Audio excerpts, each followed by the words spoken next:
Hi everyone. This is a story that came out about 5 or 6 days ago. And I haven't actually got round to do a video about it yet.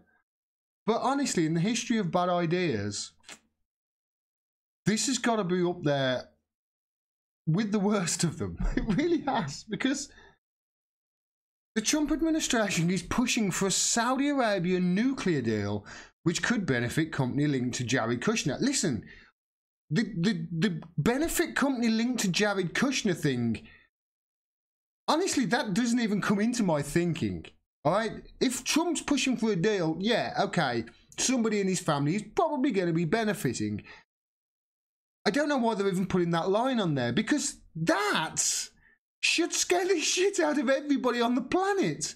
Trump administration pushing for Saudi Arabia to have a nuclear deal. Saudi Arabia, the head choppers, the theocratic head choppers of the Middle East, the exporters of Wahhabi terrorism. This is who he wants to have to be nuclear armed. Are you kidding me? Joe Hickey, who is, I think, has been a subscriber of mine ever since my first video. How did America go from the 9/11 hijackers are Saudis to let's give them nukes? In less than 2 decades? This is mind-blowing. Honestly, the world has gone nuts. Senior Trump this is from The Independent. Senior Trump administration officials pushed a project to share nuclear power technology with Saudi Arabia over the objections of ethics officials. No shit, Sherlock. I'm pretty sure that ethics officials would be not just ethics officials either, humanitarians. According to a congressional report, in a move that could have benefited a company which is... Seriously, is that what they're saying the big issue is here? That it's going to benefit Jared Kushner? That's a byline at the bottom of the article. America wants Saudi Arabia to be a nuclear-armed country. Are you insane?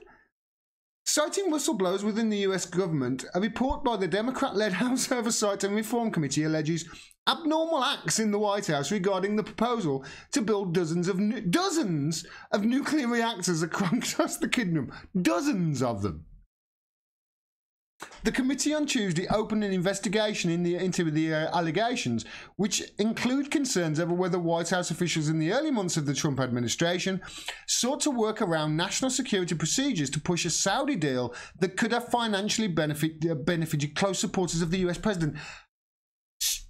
Seriously, that is where you're getting outraged over? You're getting outraged over him doing some stuff that is corrupt, that will enrich his friends and family, not the fact that he's talking about arming Saudi Arabia with nuclear weapons capability. Are you shitting me? Surely. According to the report, the nuclear effort was pushed by former National Security Advisor Michael Flynn, who was fired in early 2017 and is awaiting sentencing for lying to the FBI and Russia investigation. Derek Harvey, a National Security Council official brought in by Flynn, continued work on the proposal after Flynn had gone, which has remained under consideration by the Trump administration. The report also notes that one of the power plant manufacturers that could benefit from such a deal includes Westinghouse Electric, a subsidiary of Brookfield, a company which struck a deal in August to rescue Kushner's 666 Fifth Avenue tower in Manhattan from massive deaths. Okay, I see now why they're highlighting it, but still, you don't think that him giving a bunch of theocratic head choppers who, you know, chop up journalists and dissolve them in acid, chop up journalists while they're still alive and dissolve them in acid, they're the people you want to give a nuclear capability to? But the main crux of the story is the corruption with the Trump family. Detailing the White House's continuing effort to promote the deal, the report highlights how in May, Energy Secretary Rick Perry told a congressional committee that he tried to really drive home to Saudi Arabia how you have to use Westinghouse for the best reactors in the world. Okay, corruption, standard. But they're talking about giving Saudi Arabia nuclear capability here. This is... No, okay, the corruption's bad. And that's obviously, you know, that does sound like something that the Trump and the Trump family would do and Kushner would do. You know, rescuing the deal and get them to... But honestly, you're not going down the angle of Saudi Arabia. They want to give Saudi Arabia nuclear weapons.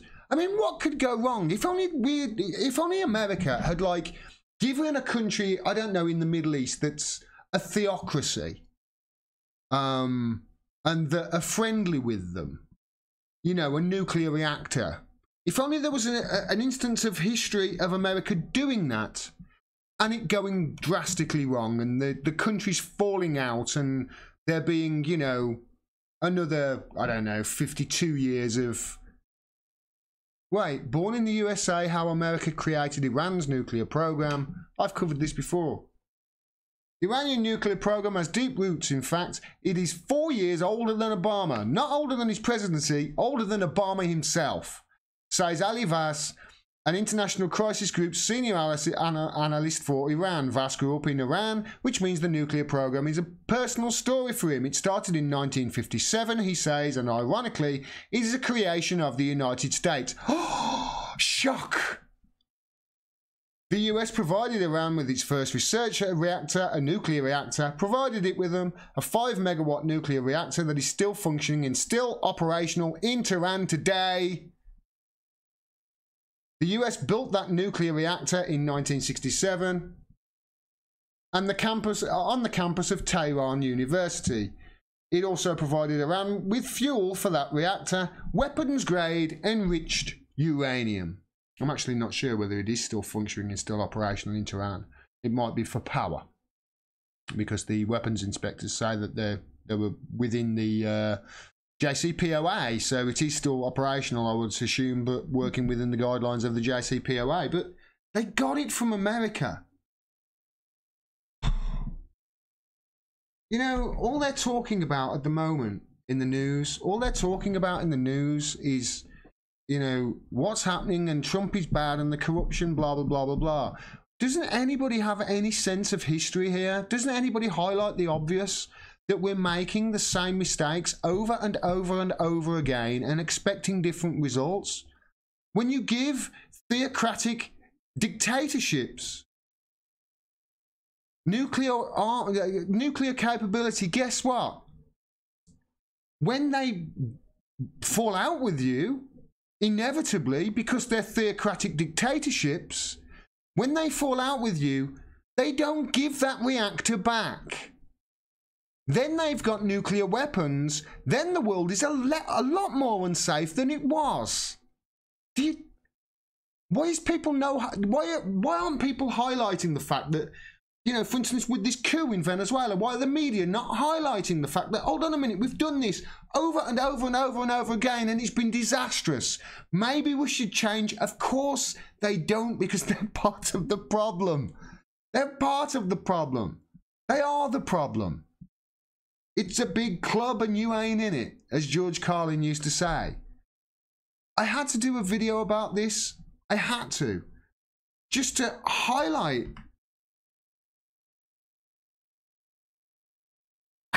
how did that happen within 20 years? How did that happen? I'm honestly dumbfounded that not only could Trump, the administration, be that stupid to even contemplate doing this, but not only that, the thing that outrages the press the most is the fact that Jared Kushner might make a bit of money and there might be some corruption underneath it. They're not... correct me if I'm wrong, but that independent article, they didn't seem to be bothered, at least in that bit that I read you, about Saudi Arabia having the possibility of becoming nuclear armed. All they're really worried about is Jared Kushner making some money off the deal.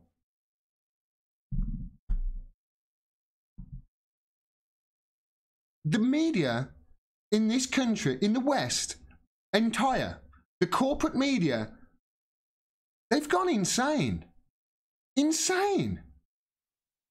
For more truly honest, independent media like the video you just saw, please subscribe and click the bell below as well so you get a notification of when I drop further videos. If you also like and share and comment on the video as well, that really helps with the algorithm and boosts exposure. And if you can support me, please do so. You can do with any of the avenues on the screen at the moment and below this video. You can support me for as little as $1 a month on Patreon, and every dollar helps. We need your support at the moment. We do not have an operating fourth estate. I'm sure you're aware, a functioning media holding power accountable is vital for democracy. At the moment, we haven't got it. So people like me are having to fill their shoes and do the job for them with your support. Thanks very much for your support. Till next time. Peace and take care.